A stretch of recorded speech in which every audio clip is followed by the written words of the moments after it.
a escalação do Fluminense para o Clássico foi a seguinte: Fábio, Guga, Ignacio, Thiago Silva, Freitas e René. Escalação que foi muito usada, muito usada no Super Mundial, né? Se eu não me engano, foram os 3 jogos que a gente usou. Bernal, Martinelli e Lima formando meio de campo. Meio de campo ali com 2 volantes e um polivalente, né? Que funciona como tudo. E o ataque, para mim, foi o maior erro nessa escalação, que foi o Canóbio e o Ever, o famoso Everaldo. E, cara, Gianmarcano ele não foi relacionado, não sei porquê, ele chegou a me perguntar durante o jogo, mas eu não sei porque ele não foi relacionado. E vamos começar tirando o elefante da sala. O Gabriel, ele até comentou aqui em cima que o Fluminense jogou pelo empate. E se eu não me engano, no pós-jogo contra o Cruzeiro, eu falei que esse era um jogo que o Fluminense precisava pontuar. O Fluminense não precisava ganhar, o Fluminense precisava pontuar pelo menos para continuar vivo. Acho que o Fluminense continua vivo, tá, na briga pelo título, por mais que seja mais difícil. O Fluminense tem 2 jogos a menos. Um desses jogos é contra o Mirassol, que é um time chato de jogar, mas é um time chato de jogar, mas é um time vencível, tá? Se o Fluminense não ganha do Mirassol, é visto com maus olhos, inclusive. Cadê, ó?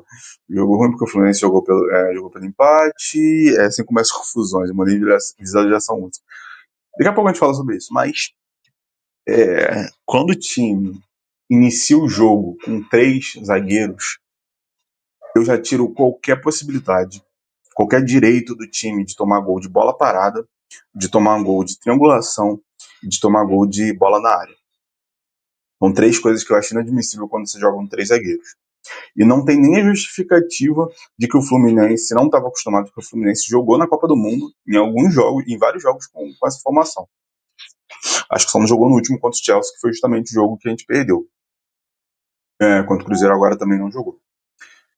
Aí, nosso meio de campo, nós colocamos 2 volantes, ou seja, entramos praticamente com uma linha de 5, com 2 linhas defensivas. Uma de 2 defensores, né, ali no meio campo, e uma de 3 defensores, fora os laterais, que iam e voltavam como sempre, né. Eu acho que os laterais não fizeram muitas mudanças não, mas, tipo assim, o Guga, horrível no jogo, acho que o Guga foi muito mal, sumido, apagado. O René não comprometeu, né, até o finalzinho do jogo, mas também não é um jogador que ele tem a característica dele principal no ataque, né? Acho que ele é até melhor na defesa do que no ataque. E o Lima, cara, eu entendo que o time do Fluminense está cansado. O time do Fluminense foi até a semifinal, só não jogou um jogo do Super Mundial. Voltou já pegando o Cruzeiro, líder do campeonato. Voltou, agora pegou o Flamengo. 2 ótimos times, não estão brigando ali pela liderança. Se eu não me engano, o Cruzeiro ainda é líder, mas estão os 2 ali brigando pela liderança. O Flamengo com um jogo a menos. E eu entendo que o time tá cansado, cara. Então tem que ter essa mescla.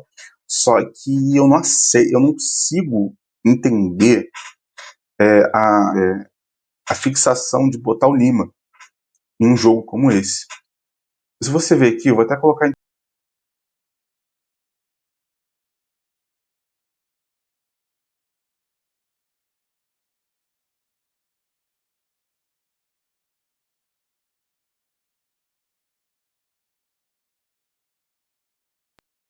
Esqueci que quando eu saio o áudio some também.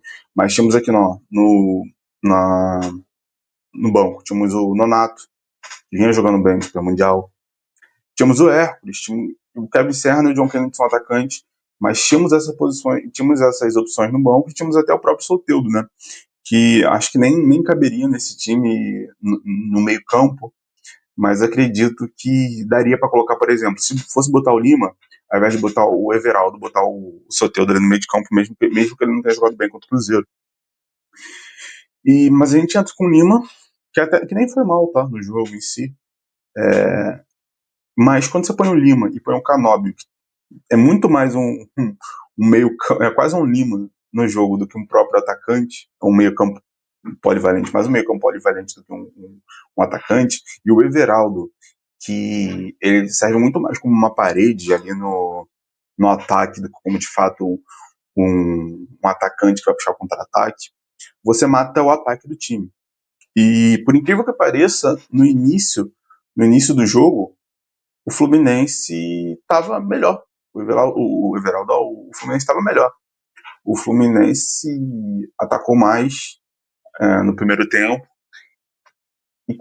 Só que essas mudanças para mim tinham que ser feitas. Não dava para o Canóbio continuar no jogo, principalmente porque já estava amarelado. Tinha que ter entrado para mim ali já o Serna. Acho que nem era jogo para o Serna começar no banco, acho que era jogo para o Serna começar, porque ele é mais rápido para mim que o Canóbio. Não era jogo para o Everaldo voltar no segundo tempo. Já poderia ter colocado o John Kennedy, que é um jogador que para mim chama muito mais a marcação do que o Everaldo. Já poderia ter colocado o Nonato no lugar do Martinelli, ou no lugar do próprio Lima, mas o Renato optou por não fazer nenhuma mudança. Acho que até o Samuel Xavier poderia ter entrado. Mais uma vez, não sei como estava a situação dos caras que ficaram no banco, dos titulares que ficaram no banco, do Samuel Xavier, eu acho que é um jogo até pro próprio Keno, tá? Eu acho que o Keno, aqui, até no lugar do Canóbio, seria melhor, ou jogar com 2 pontas, porque o Fluminense jogava pelo contra-ataque. O Fluminense é um time que está mais cansado e jogava pelo contra-ataque. E você entrar com o time assim, você mata o ataque do time, mas fazer o quê? O Renato cometeu esse erro, ao meu ver. No segundo tempo, manteve e foi fazendo mudanças pontuais. Durante o jogo, entrou o Nonato, que até tentou um chute ali, outro lá, mas não deu certo. Entrou o Kevin Serna, que naquela altura do jogo já o Fluminense não tinha mais meio campo, não tinha mais o que fazer. Ele tirou o próprio Lima, se não me engano, para botar o Nonato. Botou o John Kennedy já meio pro final do jogo, que mais uma vez, o Fluminense não tinha meio campo, o Fluminense estava só defesa, só defesa. E quando você tem só defesa, você abre a possibilidade enorme de você tomar muitos ataques, né?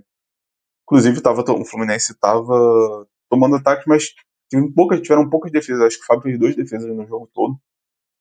O, o Rossi acho que fez uma só. O jogo foi bem, bem, bem morno mesmo. E aí o Felipe Luiz põe o Pedro. Eu sabia que o Pedro ia entrar ia pelo menos ser relacionado, principalmente por conta do. Vou até tirar a escalação aqui. Principalmente por conta do retrospecto dele, né? O Pedro é um jogador que ele sempre vai bem contra o Fluminense. Ele vira e mexe, mete o gol. E não todos, mas uma grande parte dos gols que o Pedro mete no Fluminense é por incompetência